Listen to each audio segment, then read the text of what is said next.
she knows na she's carrying Philippines with her. First ever Filipina to get that far. It's an Uy, Philippines moment!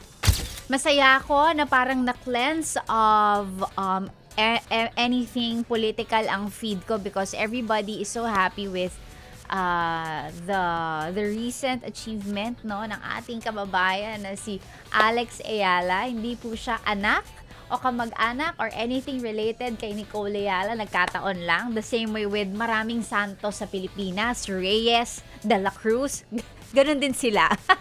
But anyway, congratulations kay Alex Ayala. Girl, ang galing mo. Let's just... Galing mo, girl. Ang galing mo. Isa siyang buhay na patotoo na kapag ka talaga you focused on something, diba? In time, you'll get there. Tama ba yung English ko? But anyway, diba? Pag meron ka talagang gusto at hindi mo tinigilan, you get it. Gets? Ang cute lang. Ang daming mga naglalabas ng mga old photos niya, nung naglalaro siya, nung bata pa lang siya. And she's been winning competitions even at a young age. Ang cute, diba? Ang galing.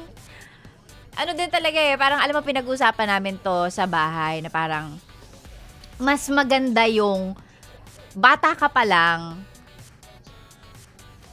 fino-focus mo, di ba yung pag bata pa lang, doon mo siya isa-start, kumbaga nahirapan ako mag-construct ng sentences, siguro kasi hindi pa ako kumakain, but feeling ko gets nyo na. Gets nyo na yung point ko. Iba din kapag ka bata pa lang, doon sila nag-start mag-train, doon sila nag-start, diba? Doon nag-start yung ano nila, yung pagkahilig about something. And it's also very, very important, no? Na pag nakita mo na, ay, gusto ng bata ito, you support it. Ang swerte lang din, syempre, ni Alex, no? Na she came from a very well-off family, na they were able to, fund ito talaga yung gusto niya Kasi chinek ko din kung saan saan siya nag-college, saan siya nag-aral. Parang after niya parang wala akong nakita kung ano bang course niya, parang ganun. Parang wala akong nakita o baka kulang lang yung nakita ko or na-search ko sa Google. Pero parang after ng CSA, Rafa Academy na siya, yung tennis talaga. So parang that's really what she wanted. So, diba? Ang galing mo, girl. And I guess one thing that's very something na nakaka-proud sa kanya, she knows na she's carrying Philippines with her. I mean, 'di ba? Ganun siya ka-proud. Sinasabi niya na for someone na who grew up in the Philippines, this is something big. Na parang bata pa lang ako, I've been doing this. 'Di ba? Ganon. Galing mo, girl. Ganda niya pa. So, congratulations. And she's now world number 28 yata. Alam ko 28 na siya ngayon, yan. World number 28. So, 'di ba? From 1,100 something noong 2022 ata. Is it 2022 or 2021? May nakita akong post na ganun na parang side by side nila yung ranking niya per year from 1,000, number 1,000 something nung 4-5 years ago. Now she's number 28. Ang galing mo, girl. And she's only 21 years old. Long way to go. Yung literal na malayo na, pero malayo pa. But alam mong ang layo pa ng mararating niya. So congratulations, girl. You're making every Filipino proud for carrying the Philippines with you. Diba? Tapos parang may nabasa ako, hindi naman nabasa, parang may nakita kong interview niya na parang she's happy na nakaka-inspire siya ng tao, but the main message na gusto niyang iparating sa tao is you can be inspired about anything. Don't aspire to be the next Alex, but be inspired to be the next o be the first you. Parang ganon. Ang galing niya pa magsalita. So, girl, I think may laban siya ulit mamaya, and there are ang daming mga naglagay ng mga free viewing, ganto ganyan. I think mamayang 6 p.m. Philippine time yung next na laban niya. No? So, galing mo, girl. Wala kaming masabi. It's something really the Philippines can be proud of. For the first time, nag-post ng Tagalog ang Wimbledon. Like, come on, guys. Sino makakapag-isip na magpo-post ng Tagalog sa SOCMED nila ang Wimbledon? Diba? And that's because of Alex.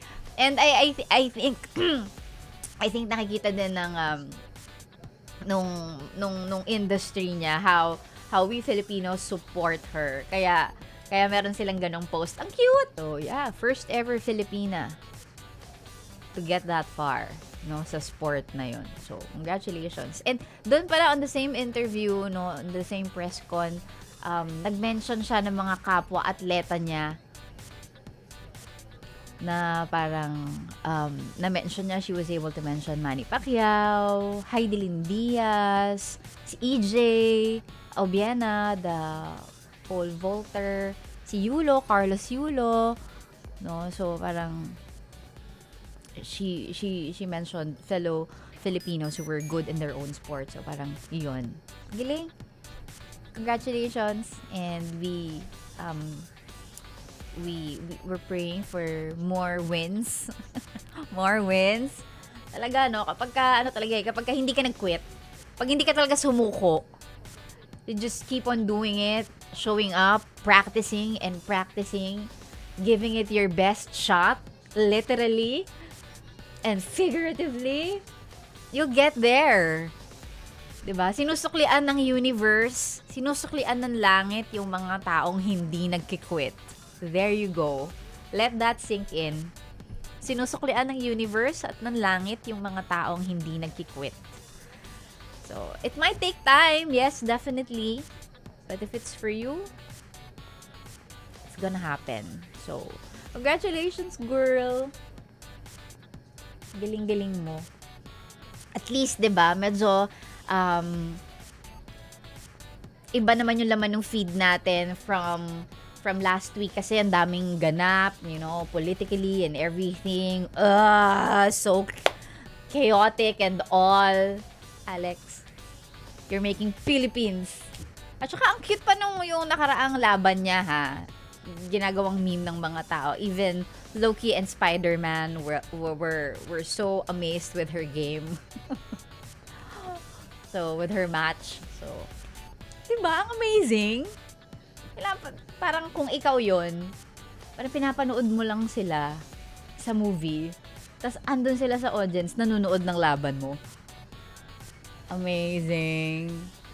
There were celebrities na nanood nung match niya sa center court. Diba? Spider-Man nandun.